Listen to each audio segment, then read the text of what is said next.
It is time for Venezuelans in the U.S. to go home after the capture of the country's president this weekend.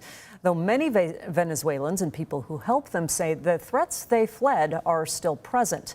KIRO 7's Brandon Thompson is live at the Riverton Park United Methodist Church. That's in Tukwila. And Brandon, they have housed hundreds of asylum seekers there.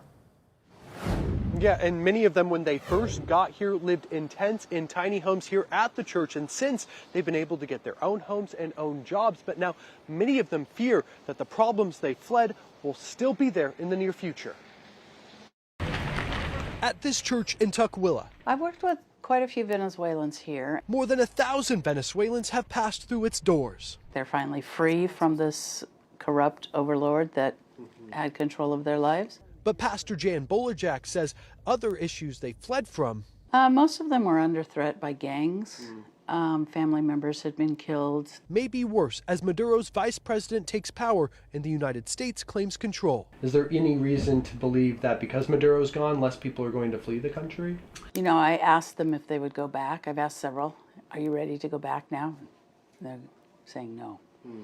So they know about the instability. They're talking to their family all the time there. Many Venezuelans were fleeing instability, violence, and threats that have not overnight disappeared. When I reached out to the U.S. Office of Citizenship and Immigration Services about this, a spokesperson said that Maduro's capture was a turning point, saying, quote, now they can return to the country they love and rebuild its future, end quote. USCIS will continue to process asylum and refugee requests in accordance with existing law and official policy updates. The asylum cases are still pending, and the government still has to go back and deny them for deportation to happen. In neighboring Colombia, the country expects nearly 2 million Venezuelans to flee.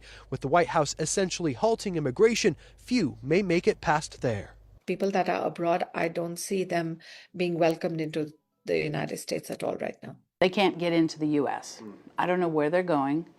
Hopefully they're finding another safe place, but we've blocked them. We're not going to help them even after what we've done.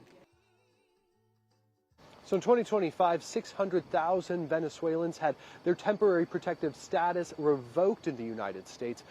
Pastor Bolerjack says that also revoked their work permits and leaves them open to deportation. Live in Tukwila, Brandon Thompson, KIRO 7 News.